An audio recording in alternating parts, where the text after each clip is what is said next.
لما يكون طبق البدنجان المخلل بالشياكة والطعام والحلاوة دي بجد يبقى لازم نقوم نعمله، ولا لا؟ احنا في صيام بس ما يهمناش الصيام، فطاري الطبق ده اساسي على السفرة في كل غدوة، بجد يفتح النفس. لو نفسك مسدودة قوم على طول اعملي احلى طبق بدنجان مخلل ابيض واسود. تعالوا نشوف الطريقة، يلا بينا يلا بينا. تعالوا بقى نشوف ايه المكونات اللي هنعملها لأحلى طبق شفناه، البدنجان. طب هاتي الكبة يا ست الكل، وهاتي فلفل رومي احمر اللي هو الالوان، تمام، وهاتي 3 كده من الفلفل الحار. كلنا عارفين البدنجان المخلل يعني يكون مشطشط، ده اللي بيخلينا ناكل اكتر واكتر، فيه بيفتح النفس. يبقى فلفل رومي احمر واحدة كبيرة كده، تمام، وعليها 3 من الفلفل الحار. وبراحتك عايزة تقللي قللي براحتك، تمام. وهاتي معلقة توم كبيرة كبيرة هرمية اهي، تمام، وانزلي بيها يا ست الكل. وهاتي 5 ليمونات وعصريهم وانزلي بيها. وهاتي 5 معالق من الخل. يبقى كده حطينا خل، حطينا توم، حطينا ليمون، حطينا فلفل حار، وحطينا فلفل احمر رومي الوان، تمام كده. هنحط ايه تاني؟ هاتي معلقه من الكمون، زيها كزبره ناشفه، نص معلقه فلفل اسود، معلقه بابريكا مدخنه، تمام، ورشه نعناع.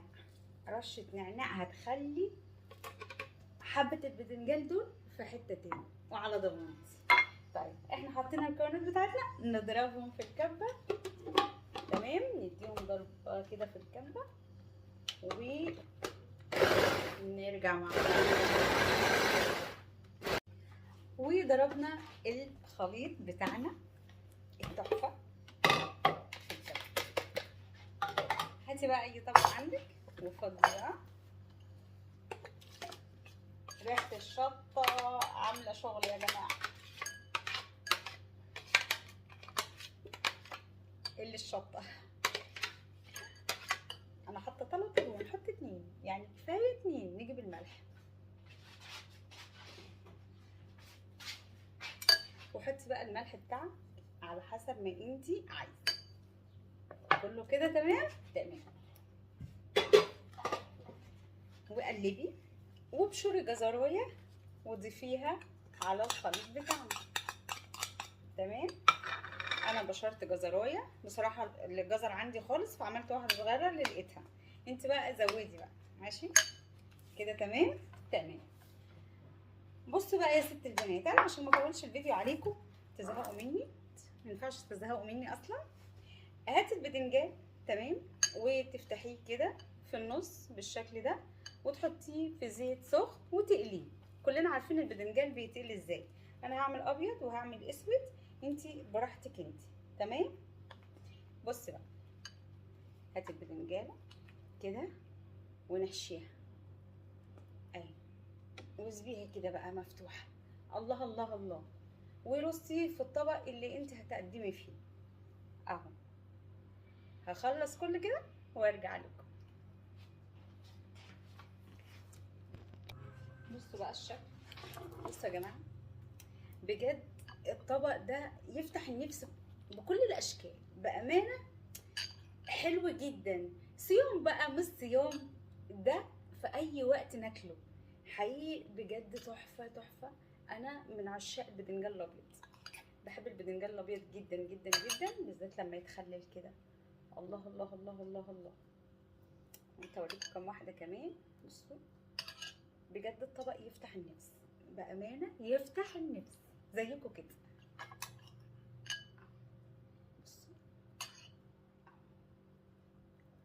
بصوا يا جماعه، بصوا جمال الطبق، يعني بامانه ربع كيلو بدنجان ابيض على بدنجان اسود، عملتي احلى طبق يفتح النفس بجد.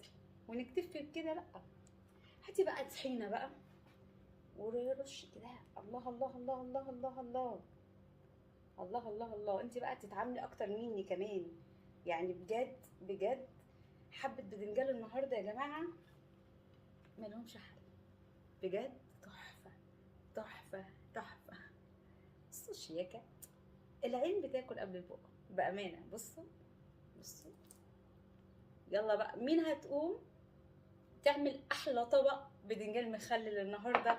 ما بياخدش اي وقت ولا اي مجهود في الحر ده، بل بالعكس لما يكون الواحد ملوش نفس كده ان ياكل، لا هيلاقي الطبق ده هيفتح نفسه جدا جدا جدا. فلو عجبكم احلى اكله بنعملها، طبعا انا بهدلت الدنيا هنضف، فعايزه متابعات، عايزه تفاعلات، كومنت حلو، خلي القناه تكبر كده بيكم ومعاكم، وبفرح جدا باي كومنت كده بيكبر الخاطر حلو منكم. فاستنوا بقى في كل الجديد اللي جاي ان شاء الله. اشوفكم بخير.